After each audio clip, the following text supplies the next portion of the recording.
मैं अयोध्या हूं। आज की कड़ी में सुनिए वीपी अल्पमत में और मुलायम गफलत में। लेखक हैं दैनिक भास्कर के नेशनल एडिटर नवनीत गुर्जर। लाल कृष्ण आडवाणी को 23 अक्टूबर को गिरफ्तार किया गया और उसी दिन दिल्ली में भाजपा ने समर्थन वापस ले लिया। अटल जी ने राष्ट्रपति आर वेंकटरमन को बताया कि हमारे नेता को गिरफ्तार कर लिया गया है, इसलिए हम समर्थन वापस ले रहे हैं। समर्थन वापसी से सरकार अल्पमत में आ गई, लेकिन वीपी सिंह ने बहुमत साबित करने के लिए राष्ट्रपति से 7 नवंबर तक का वक्त मांग लिया।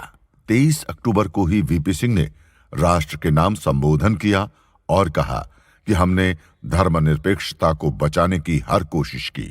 उन्होंने भावुक होकर कहा कि क्या लगातार सुनवाई कर समाधान तक पहुंचने के लिए देश की जनता को एक छोटा सा वक्त तक नहीं दिया जा सकता।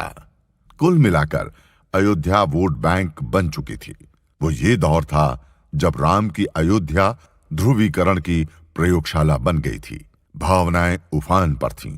इतिहास नई शक्ल में दस्तक दे रहा था। इतिहास का ऐसा दौर पक्ष और विपक्ष ही नहीं बल्कि निरपेक्ष की भी परीक्षा लेता है।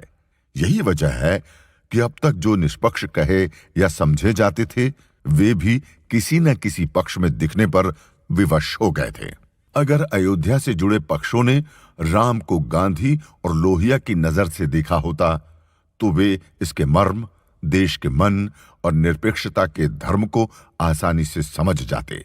लेकिन उन सब में से अधिकांश ने अपनी समूची बौद्धिकता ये सवाल उठाने में लगा दी कि राम कभी थे भी या नहीं। खैर, अल्पमत के ही सही, वीपी सिंह अब तक प्रधानमंत्री थे और मुलायम सिंह, जिन्हें मुल्ला मुलायम कहा जाने लगा था, वे भी अपनी जिद पर अड़े हुए थे। 24 अक्टूबर से लड़ाई आर पार की हो गई। मुलायम सिंह का सरकारी हेलीकॉप्टर हर रोज 3 जिलों में पहुंच रहा था।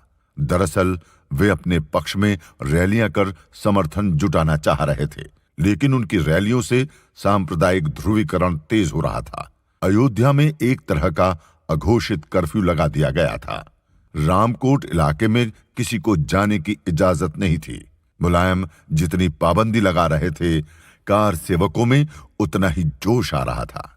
5 लाख कार सेवकों को अयोध्या पहुंचाने का जिम्मा अशोक सिंघल और विनायक कटियार ने लिया था। नाकाबंदी के हाल ऐसे थे कि अयोध्या की ओर जाने वाले जो पुल पुलिया थे उन पर पक्की दीवारें चुनवा दी गई थीं। बड़े पैमाने पर भाजपा नेताओं और कार्यकर्ताओं की गिरफ्तारियां हो रही थी। दिवाली के अवसर पर लोग जेलों में बंद थे। हर जिले में अस्थायी कारावास बनाए गए क्योंकि जेलों में इतने लोगों को रखने की जगह नहीं थी।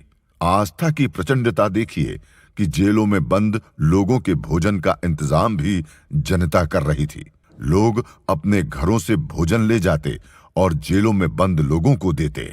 बदले में कैदियों के भोजन के लिए मिलने वाले पैसे खाकर अफसर डकार मार रहे थे। फिर आया वो खूनी दिन। आज के अंक में इतना ही। कल सुनिए आखिर 30 अक्टूबर को अयोध्या में क्या हुआ।